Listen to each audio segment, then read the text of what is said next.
Sejam bem-vindos a mais um Comercast, o podcast de conteúdos do setor elétrico. Para o episódio de hoje, a gente vai falar sobre descarbonização. E o nosso convidado é Antônio Camargo, diretor da Mesa de Carbono. Antônio, seja muito bem-vindo ao Comercast. E antes da gente entrar nesse tema super bacana, eu queria pedir para você se apresentar para o nosso público. Legal, Renato, prazer.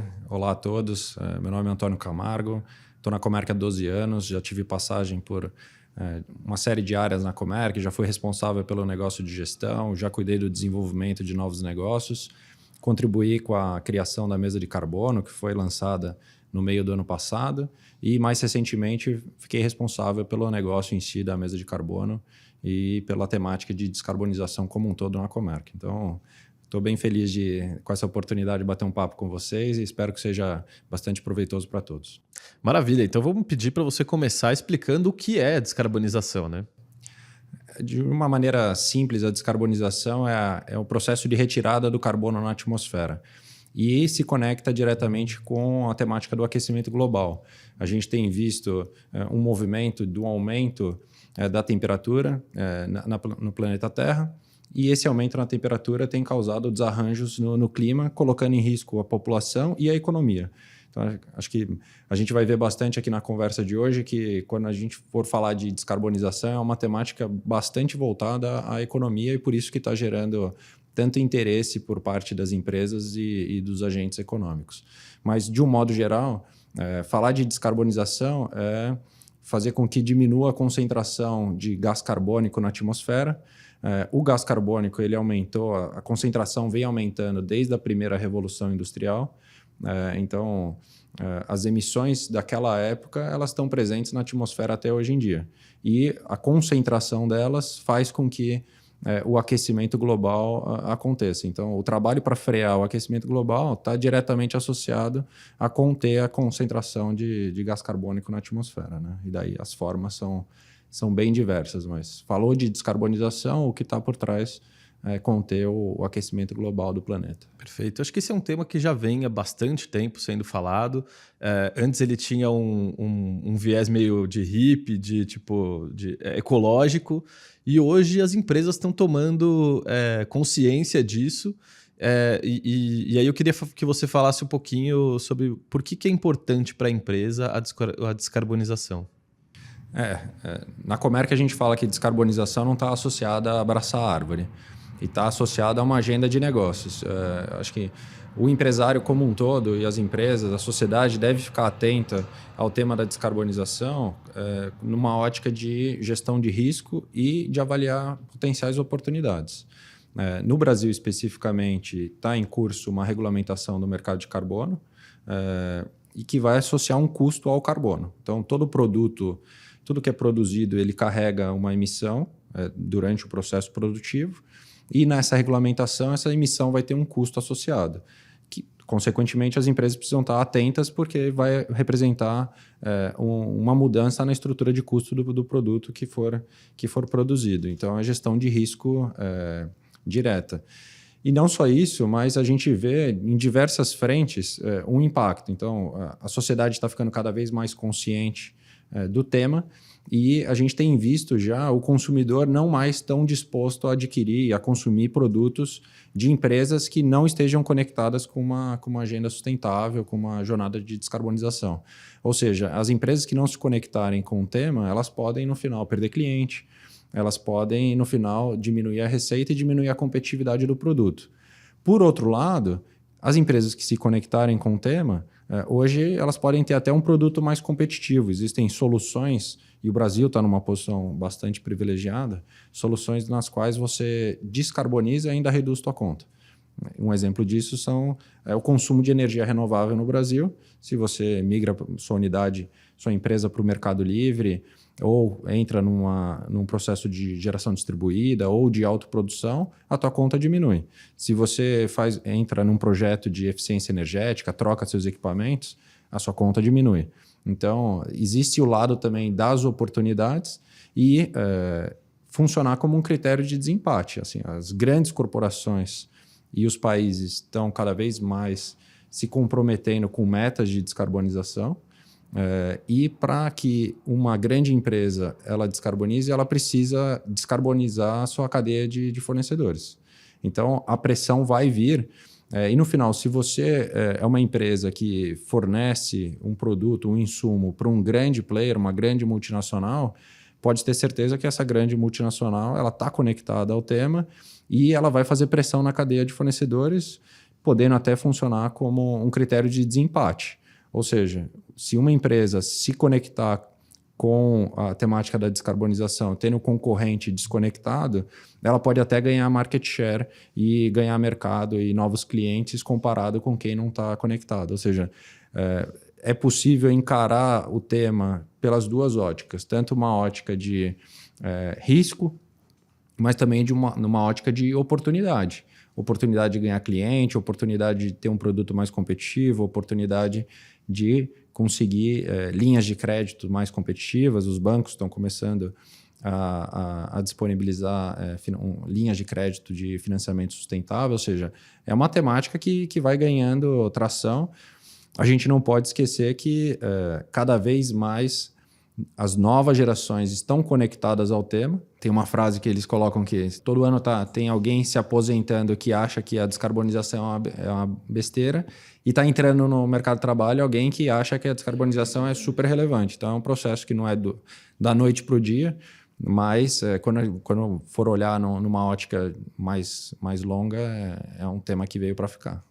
Então é algo que, além de você se manter mais sustentável, você ainda pode ser econômico, você ainda pode ter economia na sua conta, né? No Brasil, sim. Então, acho que isso que é interessante e a oportunidade que o Brasil tem em mãos, porque a gente tem uma matriz limpa, a gente tem uma abundância de energia renovável, a gente tem o potencial, é importante dizer que é potencial aqui, porque não é uma realidade ainda, mas um potencial de produção de uma molécula de biocombustível.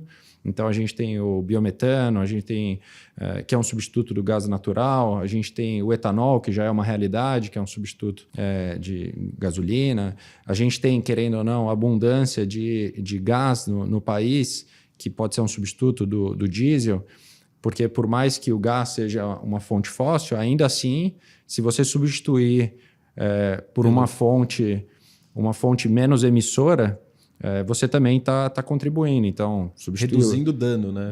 Está diminuindo. E tem o caminho da eletrificação de frota, que a gente tem visto cada vez mais carros elétricos chegando no país. Eu acho que quando a gente olhar daqui a alguns anos, essa realidade vai ser bem, bem distinta. Tem bastante oportunidade. Certo. Deixa eu fazer uma pergunta. Qual que é a diferença da descarbonização e da compensação?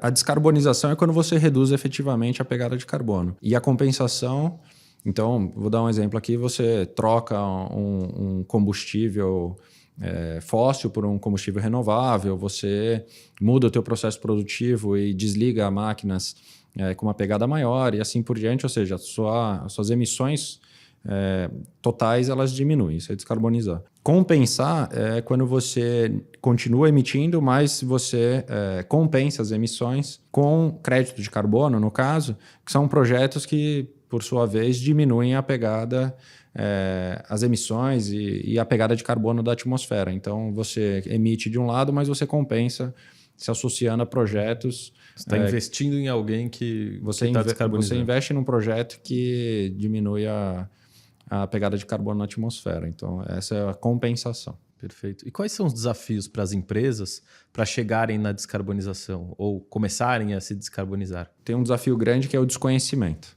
Não é tão natural a gente falar com as empresas e as empresas fazerem o cálculo do inventário, que é o começo de tudo, é o básico, né? Você medir as suas emissões. Se a gente olhando o copo meio cheio aqui, se a gente olhar de 5 anos para cá, é uma agenda que vem ficando bem mais presente no noticiário, nos conselhos de administração e tem sido mais presente.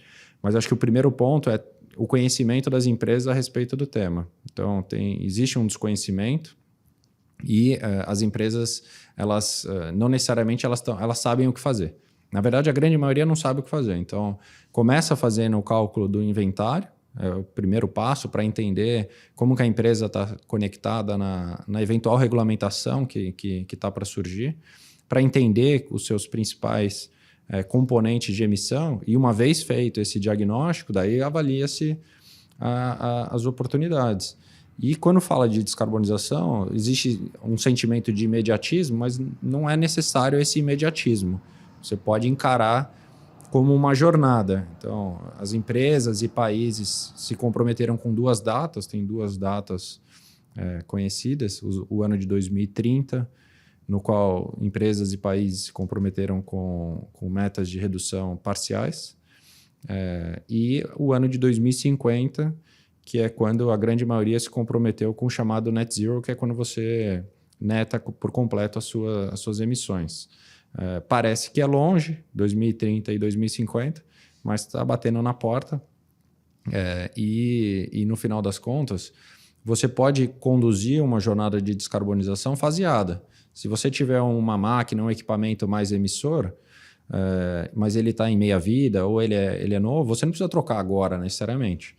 Mas você pode se organizar para, no momento da troca, porque todas as máquinas, a frota e assim por diante, esses equipamentos, naturalmente, eles vão envelhecendo. Mas na hora de fazer a troca, você já se programa para fazer a troca por um equipamento e uma frota menos emissora. Ou seja, você pode fazer uma programação. E quando a gente fala dos biocombustíveis, é a questão de acompanhar a disponibilidade da molécula. Hoje, o biometano, por exemplo, tem muito potencial no Brasil de produção.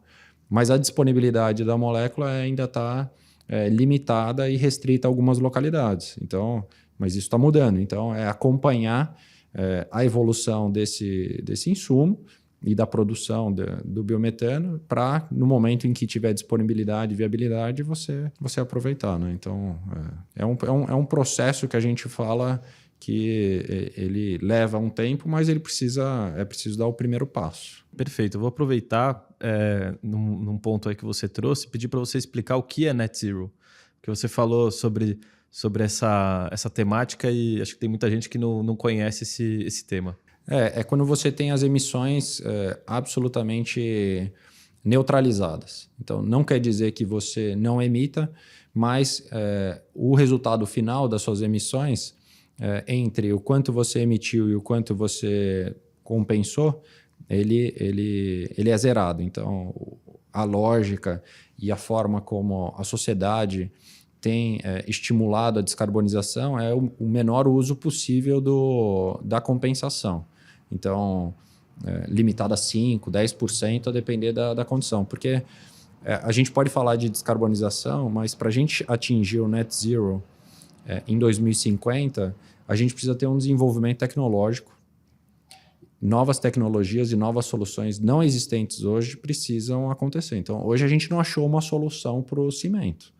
Então, no processo produtivo do cimento, existe a liberação de gás carbônico. Então, ou seja, existem que são consideradas as emissões difíceis de serem abatidas. Para essas emissões consideradas difíceis de serem abatidas, daí existe a solução do crédito de carbono.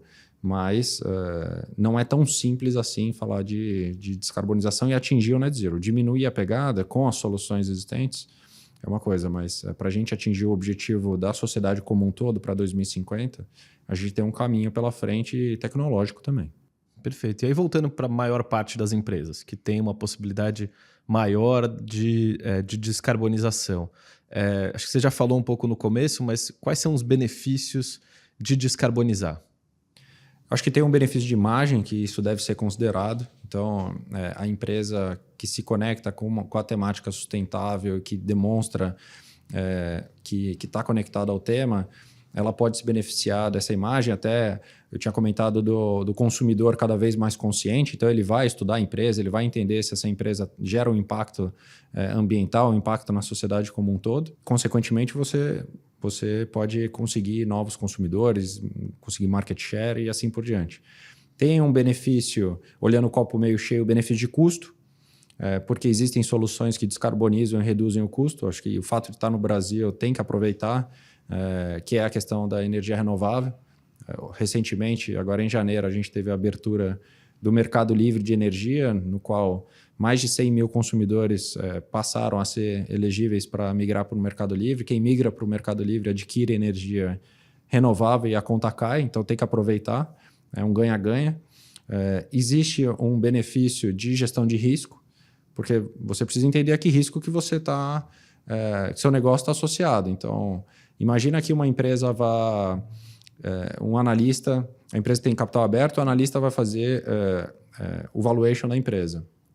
Naturalmente, se tiver um custo de carbono associado pela regulamentação do carbono e essa empresa não tiver devidamente se planejando para diminuir essa pegada, essa linha de custo vai entrar no DRE dela, vai diminuir a rentabilidade da empresa e, consequentemente, o valor dela.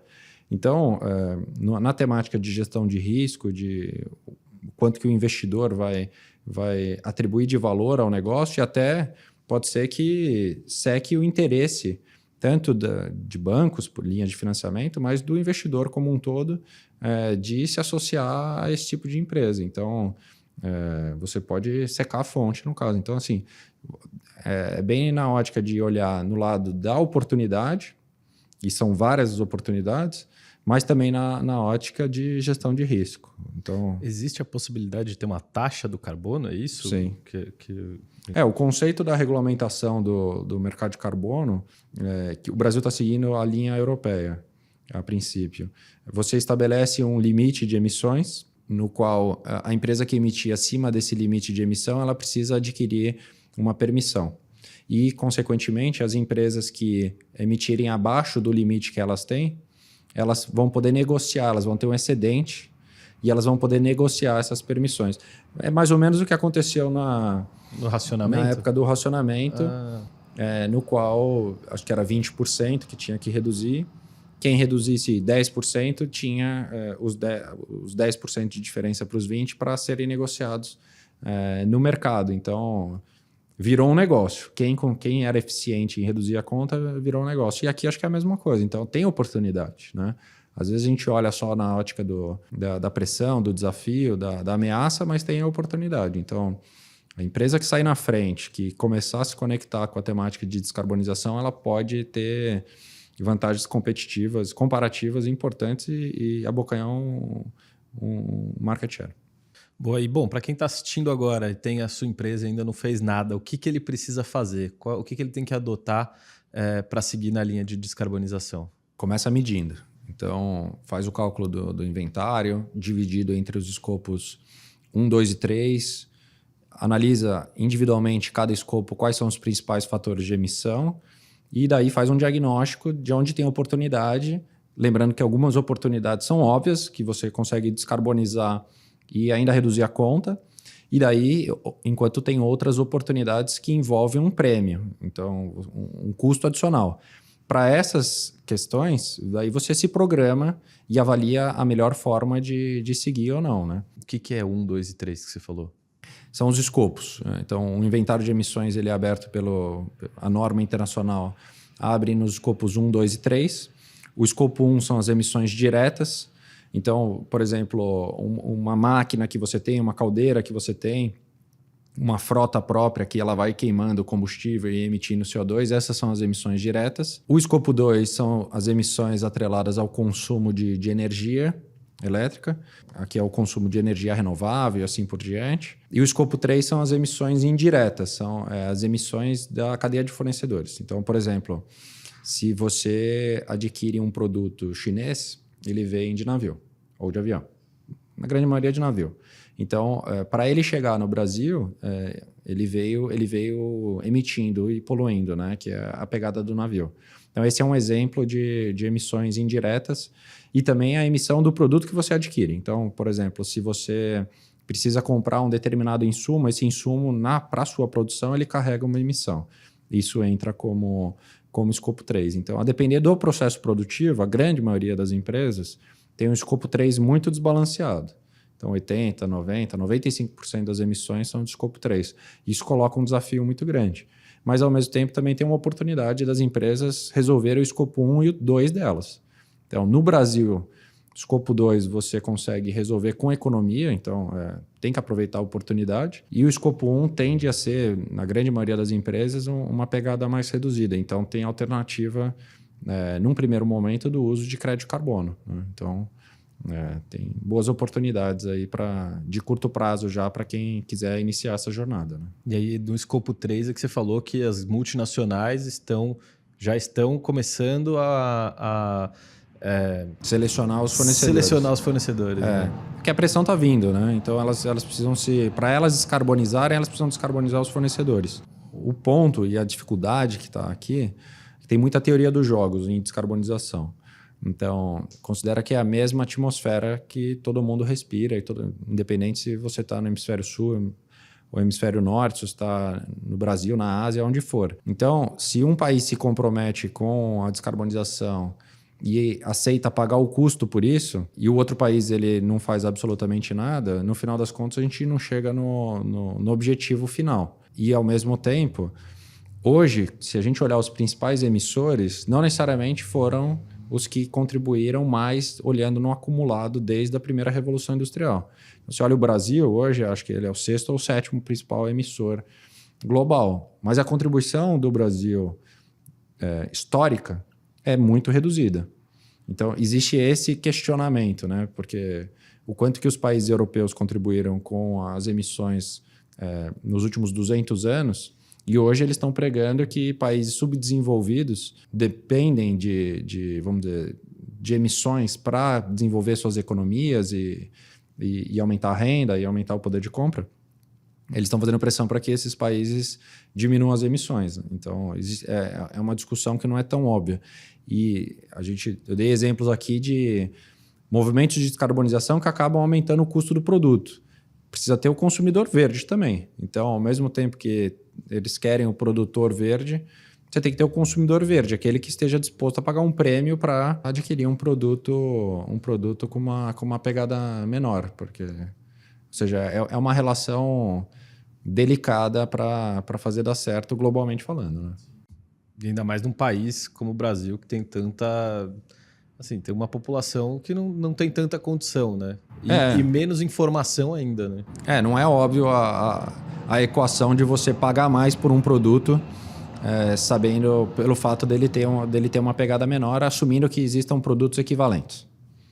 Então, dois produtos idênticos, só que um, durante o processo produtivo, foi dado ênfase para uma pegada menor, o outro não. O que deu ênfase, eventualmente, carregou um custo que o outro não carregou, então ele chega com uma outra competitividade para o consumidor final, né? Então, não é tão óbvio. Bom, e voltando aí mais para o ambiente de empresas, como que as soluções da Comerc podem ajudar as empresas a descarbonizar? A Comerc está totalmente associada à temática da descarbonização por meio dos seus produtos e soluções. E do lado bom, que é o lado que gera economia. Então, é o melhor dos mundos. A Comerc atua com o mercado livre de energia, então a gente migra unidades e gere unidades que estão no mercado livre. Quem migra para o mercado livre adquire energia renovável e consegue economia. Em alguns casos, a economia chega a 40%, ela é bastante expressiva. A gente é um gerador de energia renovável, tanto grandes empreendimentos solares e eólicos, no qual a gente dá oportunidade para que as empresas se tornem sócias desses empreendimentos, que é o conceito da autoprodução.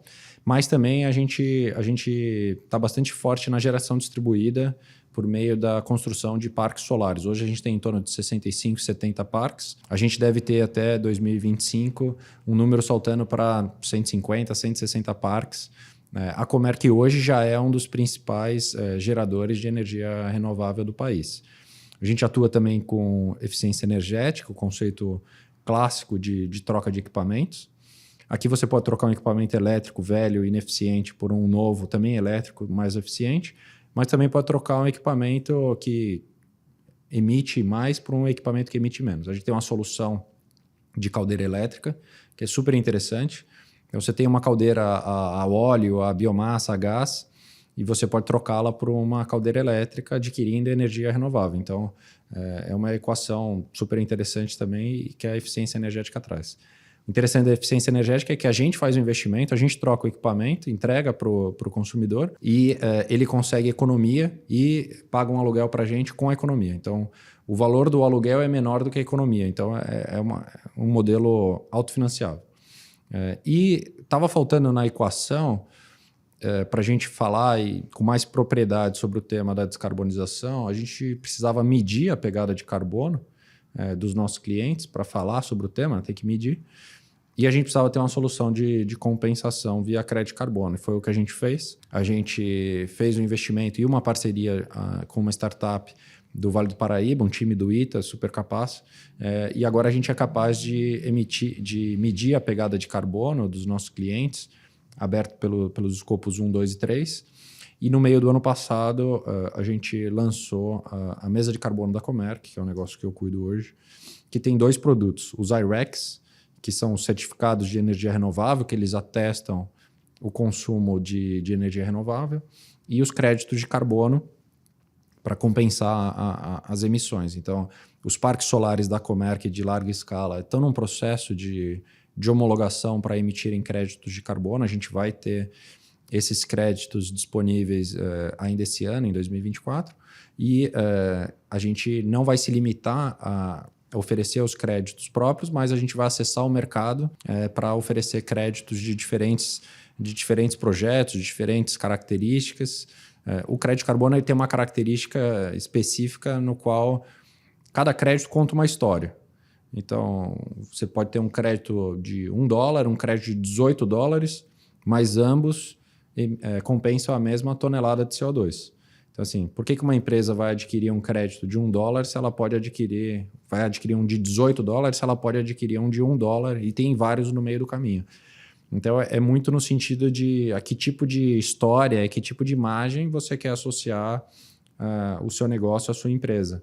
Então, a gente não quer se limitar a oferecer somente os nossos créditos, porque vão ser créditos de energia renovável, mas a gente quer também oferecer créditos de floresta, de aterro, de diferentes standards, de diferentes preços e características, para o consumidor ficar bem à vontade em escolher o tipo de crédito que faz mais sentido para o momento da empresa, né? E agora, chegando no final, eu queria pedir para você dizer para quem está nos vendo como acessar a Comerc, né? Se alguém ficou interessado nessa pegada de carbono, em descarbonizar, na própria mesa de carbono, como que os nossos espectadores falam com a Comerc?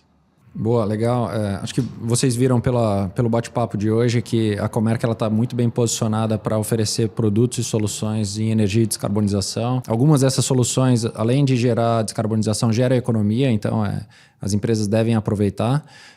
Quem tiver interessado, fale conosco, pode entrar pelo site da Comerc e falar com os especialistas, tanto da mesa de carbono quanto das demais soluções. Será um prazer atendê-los. Tem um campo específico no qual você demonstra o interesse e que prontamente o nosso time vai atendê-los, vai entrar em contato e vocês rapidamente se tornarão clientes da Comerc e vão se beneficiar da descarbonização com a economia. Muito obrigado pela sua participação e por Prazer. todas as informações que você trouxe para a gente. Boa.